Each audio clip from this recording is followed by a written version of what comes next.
Estamos avançando no tema e eu desejo que não apenas o fato de estarmos orando e estarmos juntos, mas também a reflexão de cada tema esteja nos ajudando, nos abençoando a abrir os nossos olhos espirituais. E agora eu quero falar sobre o fim do jejum. Será que existe um momento em que o jejum tem que parar? Por incrível que pareça, tem sim. Quando a gente olha na Bíblia, a gente encontra uma história em 2 Samuel, capítulo 12, que fala sobre a morte do filho de Davi com Betseba, a criança que foi o resultado do adultério, aquele pecado que Davi e Betseba cometeram e do assassinato que os dois cometeram.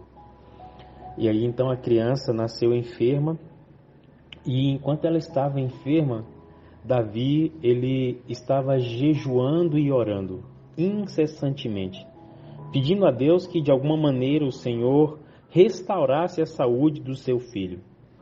Mas, infelizmente, nós não sabemos o motivo, a criança veio a falecer.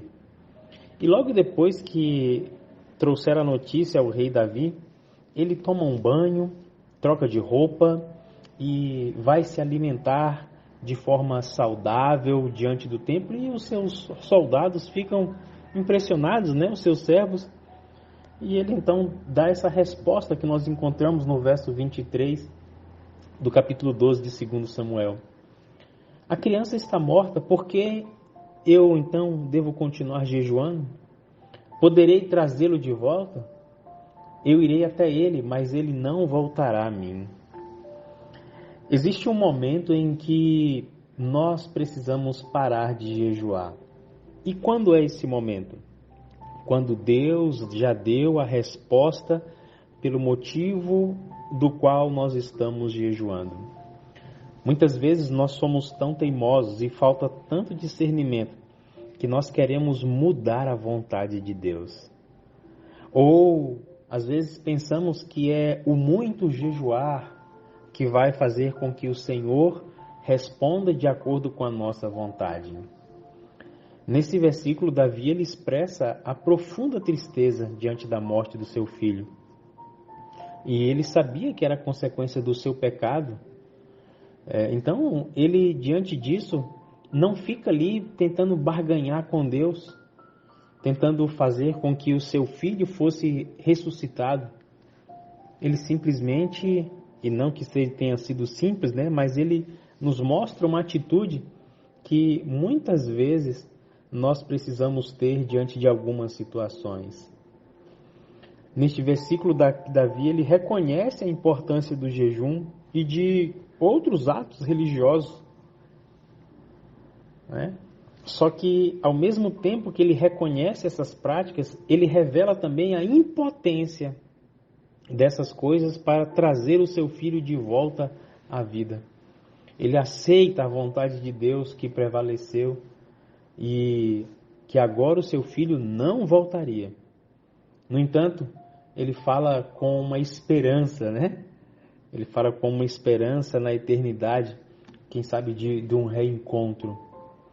Amados, será que nós, quando oramos e quando jejuamos, estamos querendo submeter a nossa vontade à vontade de Deus, ou queremos que Ele se submeta à nossa vontade? Qual é o momento de parar de pedir algumas coisas? E eu lembro aqui do próprio apóstolo Paulo, quando ele estava ali pedindo a Deus que restaurasse o espinho na carne que ele tinha.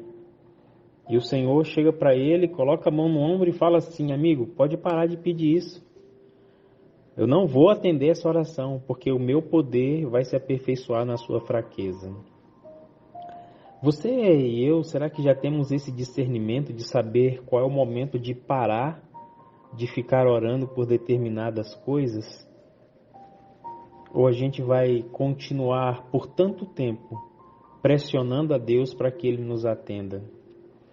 Eu sei que enquanto eu falo isso, você pode pensar assim: mas Wellington, como é que eu vou saber que Deus já mandou eu parar? Mas é exatamente aí que eu quero chegar. Será que a nossa intimidade com Ele vai chegar a esse nível? Eu fico pensando nisso, amigos, refletindo, irmãos, porque eu fico me questionando, Senhor, será que eu estou pedindo de acordo com a tua vontade? Será que é uma causa que ainda vale eu estar orando, ou o Senhor já determinou que não é mais para orar por isso e que agora é para orar por outra coisa? Entende? É sobre isso que eu estou falando. Vou dar aqui um exemplo. Imagina que nós estamos orando por alguém que está enfermo e já é o momento da pessoa partir, mas a gente quer que Deus restaure aquela saúde. Eu fico pensando, né? Às vezes a pessoa pode estar ali sendo demitida do emprego por causa de um grande livramento que pode ter lá na frente, mas a gente está orando para que Deus mantenha aquela pessoa no emprego. Às vezes a pessoa, para ela mudar de casa, mudar de lugar, e a gente está orando para que ela fique. É sobre isso que eu estou falando.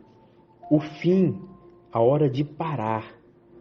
Nós precisamos, queridos irmãos, atingir esse nível de intimidade, de discernimento espiritual, para saber a hora de parar, quando Deus diz que é para parar. Que tal você refletir sobre isso? E vamos orar sobre isso também.